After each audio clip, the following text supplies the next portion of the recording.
जी नाज़रीन, आपका मेज़बान अली आब्दी हाज़िर खिदमत है और आज हम बात करेंगे थिएटर इंडस्ट्री की। कि पाकिस्तान में थिएटर इंडस्ट्री और ड्रामा पहले कहाँ पे था और आजकल हम उसे कहाँ देख रहे हैं। तो नाज़रीन ऐसे है कि पहले जो थिएटर्स की तादाद थी, सिर्फ़ अगर हम लाहौर ही की बात करें या पंजाब की बात करें, तो बहुत ज़्यादा थी और एक पूरा मुनज़्ज़म सिस्टम था और बाकायदा उसका एक डिसिप्लिन होता था। इजाज़तनामे होते थे, परमिशन होती थी, लाहौर आर्ट काउंसिल बहुत ज़्यादा एक्टिव था और एक प्रॉपर स्क्रिप्ट होता था, सबसे इम्पोर्टेंट स्क्रिप्ट था, जो कि राइटर, डायरेक्टर की जो है पूरे म्यूचुअल अंडरस्टैंडिंग से बनाया जाता था और उसके ही अकॉर्डिंग उसमें 19-20 नहीं हो सकती थी। उसी के अकॉर्डिंग जो है वो पूरा ड्रामा जो है परफ़ॉर्म होता था और एक डिसिप्लिन था, ड्रेसेस का क्या, मुकालमों का क्या, आपके एंगल का क्या, आपने खड़े कैसे होना है थिएटर के ऊपर। तो इसमें बहुत बड़े-बड़े नाम जो कि हमारे थिएटर इंडस्ट्री के हवाले से थे, जिसमें नईम साहब थे, खालिद अब्बास डार साहब थे और उसके बाद फिर कवी खान साहब आए और बहुत से लोग आए। फिर एक टाइम आया कि अमानुल्लाह साहब आए, सुहेल अहमद साहब आए और शौकी खान साहब आए, बब्बू बहराल का दौर था, मस्ताना साहब का दौर था। उसके बाद फिर आप 90s या 90s से आगे चले जाएँ तो फिर अगली खेप आई और थिएटर जो है वो मुसलसल चेंज होता गया और आजकल जो अब इस वक़्त थिएटर हो रहा है, वो असल थिएटर नहीं है, असल ड्रामा नहीं है, जो कि हम माज़ी में देखते आए। शायद ऐसा है कि जो डिसिप्लिन हमें पहले दरकार था या पहले जिस पे हम अमल करते थे, वो डिसिप्लिन जो है, अब उसके ऊपर जो है, वो पूरे तरीके से अमल दरामद नहीं किया जाता। आर्ट काउंसिल की टीम्स आती ज़रूर हैं हर थिएटर में और जो है प्रॉपर जिस तरह उनको डिसिप्लिन को मेंटेन करना है, बरकरार करना है, उसमें वो फ़ेल नज़र आती हैं। और इसी तरह एक टाइम वो भी आया कि कुछ थिएटर्स में गानों की तादाद जो है वो दिन-ब-दिन बढ़ती चली गई, 6-6, 7-7, 8-8 गाने हुए और इसी तरह जहाँ हमारे डिसिप्लिन में जो है वो कमी पेशी हुई, उसी तरह हमारे आर्टिस्टों का जो कॉम्पिटिशन था आपस में और प्रोड्यूसर के साथ जो लिंक था, उसमें भी ये हुआ कि उसमें भी फ़र्क आया और जो फीमेल आर्टिस्ट थीं ख़ास तौर पे उनके आपस में गानों के ऊपर जो है आपस में उनके क्लैशेज़ हुए कि ये गाना मैंने करना है, उसने कहा, दूसरी फीमेल आर्टिस्ट ने कहा कि ये गाना मैंने करना है, उसने कहा कि पहले मैं करूँगी, उसने कहा आखिरी गाना मैं करूँगी और एक तीसरी आई जो कि प्रोड्यूसर के साथ अटैच हो गई और उसने दोनों को ही पीछे करके फ्रंट लीड के ऊपर आ गई और आखिरी गाना भी उसका हुआ और गानों की तादाद भी उसकी ज़्यादा हुई और क्लैप भी उसको ज़्यादा हुई। पब्लिसिटी में भी अगर फ्लैक्सेस की बात करें या पोल स्टीमर्स की बात करें, तो सेंटर में जो सीनियर आर्टिस्ट थी वो पीछे चली गईं और जो जूनियर आर्टिस्ट थी या जो ज़्यादा क्लोज़ आर्टिस्ट थी एक प्रोड्यूसर के साथ, एक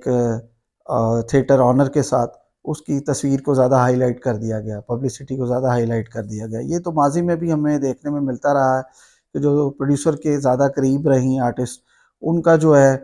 वो उनको हाइप ज़्यादा मिलती थी, उनकी पब्लिसिटी ज़्यादा होती थी, उनकी एडवर्टाइज़मेंट ज़्यादा होती थी। अगर शोज़ आते थे अंदरूनी मुल्क या बैरूनी मुल्क भी कोई ग्रुप्स जाते थे तो उनको हाईलाइट किया जाता था और उनको भेजा जाता था ताकि इनका पासपोर्ट भी रीच हो जाए और इनको वीज़े जो है भी आसानी से मिल जाएँ और इनकी जो एक ट्रैवल हिस्ट्री भी बन जाए। तो इसमें बहुत से पॉज़िटिव पॉइंट भी थे, बहुत से नेगेटिव पॉइंट भी थे। तो इसको ही देखते हुए एक टाइम ऐसा भी आया कि उसी सूरत में ये हुआ कि तमाशबीन जो थे वो उनकी दस्तरस हो गई बैक स्टेज तक भी और आप मेकअप रूम तक भी, प्रोड्यूसर के कमरों तक भी और जो थिएटर ओनर के रूम्स थे उनके तक भी और वो उनको आके ब्लैकमेल करने लग गए। थिएटर ओनर्स को, प्रोड्यूसर्स को कि आप हमें नहीं जाने देंगे तो हम ये कर देंगे, हम वो कर देंगे और मैं इसके साथ अटैच हूँ, इस फीमेल आर्टिस्ट के साथ तो कोई और नहीं आएगा। तो मतलब डिफरेंट किस्म की जो प्रॉब्लम्स थी वो क्रिएट होती चली गईं, जिनकी वजह से ड्रामा भी इफ़ेक्ट हुआ और असल ड्रामे की शक्ल जो थी वो नज़र नहीं आई। लेकिन हमारे एक बहुत करीबी और दोस्तों के दोस्त शख्स जो कि सिनेमा इंडस्ट्री से पहले काफ़ी अरसे से अटैच थे, और उसके अलावा वो एक हॉस्पिटल में जॉब भी करते थे और गवर्नमेंट जॉब भी थी उनकी, और बड़ी मेहनती थे। इनका नाम था कैसर सनाउल्लाह खान। और कुछ साल पहले उन्होंने जब फिल्म इंडस्ट्री जवाल की तरफ आई, और उन्होंने सिर्फ जो है वो मेट्रोपोल के मैनेजर ही नहीं थे, बल्कि उन्होंने फिल्में भी बनाई को प्रोडक्शन के अंदर, पश्तो, उर्दू, पंजाबी, और प्रोड्यूसर भी हुए। और आहिस्ता आहिस्ता उन्होंने अपना लोहा मनवाने के बाद फिल्म इंडस्ट्री से जो है वो थिएटर इंडस्ट्री की तरफ आ गए। पहले वो पूरे रायल पार्क के जो हमारी टीम हुआ करती थी उसके एक मेन कारकुन, सीनियर कारकुन समझ लें, और साथ में डिस्ट्रीब्यूशन में, एग्जीबिशन में, प्रोड्यूसर में, सारी एसोसिएशंस के अंदर एक मेन पोजीशन पे आ गए, और एक नामवर अपनी शख्सियत उभारी और एक नाम और मुकाम बनाया फिल्म इंडस्ट्री के अंदर। वहाँ से होते होते वो थिएटर इंडस्ट्री की तरफ आ गए, और उन्होंने अफजाल चिटा साहब से जो उनका थिएटर है तमासील थिएटर वो लिया, और उनके साथ राजा शहजाद की पार्टनरशिप के ऊपर उन्होंने थिएटर शुरू किया, जो कि बाद में कुछ अरसा ही रही, और फिर वो सोलो जो है वो तमासील थिएटर को लीड करने लगे। और एक टाइम ऐसा आया कि जहाँ कभी कोई अल्फला थिएटर का नाम लेता था, महफिल का लेता था, या कुछ लोग शालीमार थिएटर का भी नाम लेते थे, जो कि हमारे कैंटोनमेंट के एरिया में आता है, वो सिटी एरिया में नहीं है। तो लेकिन एक टाइम ऐसा आया कि मेहनत से, हार्डवर्क से, डेडिकेशन से, डिवोशन से, यही कैसर सनाउल्लाह जिसने ये एक बेड़ा उठाया था, और उसने तमासील थिएटर की दोबारा से जो है वो इस्टेब्लिश भी किया, एक अच्छा ड्रामा पेश किया, एक अच्छी प्रोडक्शन पेश की, और एक बड़े बड़े आर्टिस्टों को एक कंबाइन किया, और होते होते वो सखी सरवर भट्ट की टीम में एंटर हुए, अली ईसा एंड कंपनी में, और एक अपना मुकाम एज ए प्रोड्यूसर से होते होते अब वो तमाम थिएटर एसोसिएशन के चेयरमैन बन गए। हम मुबारकबाद पेश करते हैं उनकी काविशों को, कैसर सनाउल्लाह खान, जिन्होंने बड़ी दिन रात मेहनत की, जैसे फिल्म इंडस्ट्री में की ऐसे थिएटर इंडस्ट्री में भी की, और अपना एक मुकाम बनाया। और लोग, और बिज़नेस के पॉइंट ऑफ व्यू से देखा जाए, और एक साफ, और इनका स्लोगन ही यही था कैसर सनाउल्लाह खान का, कि पंजाब के अंदर क्या पाकिस्तान में एक शफाफ, साफ और बेहयाई, बेहुदगी से पाक ड्रामा जो है स्क्रिप्ट के अकॉर्डिंग पेश किया जाए, जिसमें गुफ्तगू जो है ऐसी हो जो कि हम फैमिलीज़ जो हमारे से रूठ गई थी, जो फैमिलीज़ ने थिएटर की तरफ आना बंद कर दिया था, वो दोबारा आएँ, और उसमें वो काफ़ी हद तक कामयाब हुए। उन्होंने एक बहुत अच्छा कॉन्सेप्ट दिया फ़िल्म की ही, जो हमारी पुरानी जो ब्लॉकबस्टर फ़िल्म थी हमारी लॉलीवुड की, उन्हीं फ़िल्मों से उन्होंने लेके जो उन फ़िल्मों के ऊपर भी स्टेज प्लेस बनाए, और बड़े अच्छे अच्छे राइटर्स उन्होंने हायर किए, बड़े अच्छे अच्छे एक्टर्स हायर किए, जो भी रीनोन एक्टर थे मेल फीमेल उनको हायर किया, और एक बड़ी अच्छी टीम बनाई, जो कि अभी तक बड़ी कामयाबी के साथ चल रही है। और अब बाकी थिएटरों को लोग भूल के तमासील थिएटर का नाम लेते हैं। और फिर इसके दौरान इन थिएटर के ऊपर बहुत सी दफ़ा जो है वो रेट्स भी हुई, लेकिन उन्होंने रेट्स का भी सामना किया, और पॉजिटिव लेके चले, क्योंकि उनका मिशन पॉजिटिव था। तो बाकी थिएटर्स, अल्फला थिएटर बंद हो गया, अलहमरा थिएटर है, तमासील है, महफिल है। अब महफिल के सामने जहाँ हमारा सिनेमा एबर्ट रोड पे प्रिंस और शबिस्तान हुआ करता था, अब प्रिंस भी थिएटर की शक्ल इख्तियार कर गया है, और वहाँ डॉक्टर अजमल जो है उनकी प्रोडक्शन के साथ ड्रामा चल रहा है। और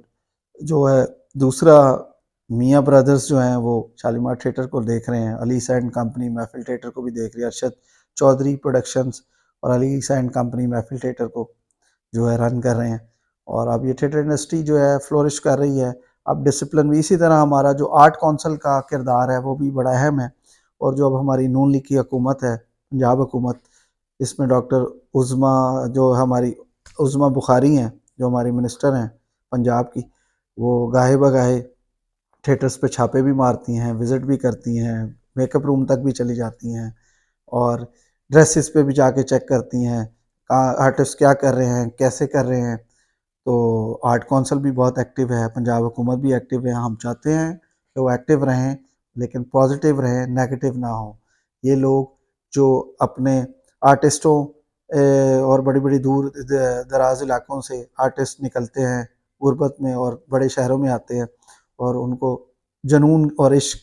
होता है थिएटर पे काम करने के लिए। थिएटर पे काम करने आते हैं और इधर कभी कोई फट्टों पे सोता है, कोई थड़े पे सोता है और आहिस्ता-आहिस्ता फिर वो 10-10 लोगों के पेइंग गेस्ट कमरों में रहते हैं और फिर आहिस्ता-आहिस्ता अपना नाम बनाते हैं, जिसमें 20-20, 30-30 साल लग जाते हैं उन्हें नाम बनाने में। जिस तरह एक टाइम था कि फैसलाबाद से एक बहुत बड़ी लॉट आई थी, चिन्नौट से आई थी, मियाँ चन्नू से आई थी, जिसमें लेकिन सबसे ज़्यादा जो पार्टिसिपेशन था वो फैसलाबाद लाइलपुर का था और वहाँ से बहुत से आर्टिस्ट आए इधर जो जिन्होंने अपनी लोहा मनवाया ना सिर्फ पाकिस्तान में बल्कि पाकिस्तान से बाहर भी। और कपिल शर्मा शो तक गए और उसके अलावा पूरी वर्ल्ड में वो पाकिस्तान का नाम रोशन करते हैं। ना सिर्फ थिएटर इंडस्ट्री में बल्कि अभी भी इंडियन जो प्रोडक्शन हो रही है वो यूके प्रोडक्शन हो सिखों की या कनाडा से प्रोडक्शन हो, अमेरिका से हो, उसमें हमारे कोई ऐसी फ़िल्म नहीं है जिसमें हमारे थिएटर के आर्टिस्ट नज़र नहीं आते। तो आज के लिए इतना ही काफ़ी है और फिर नेक्स्ट मिलेंगे एक नए प्रोग्राम के साथ। अपने मेज़बान को इजाज़त दीजिए। अल्लाह हाफ़िज़।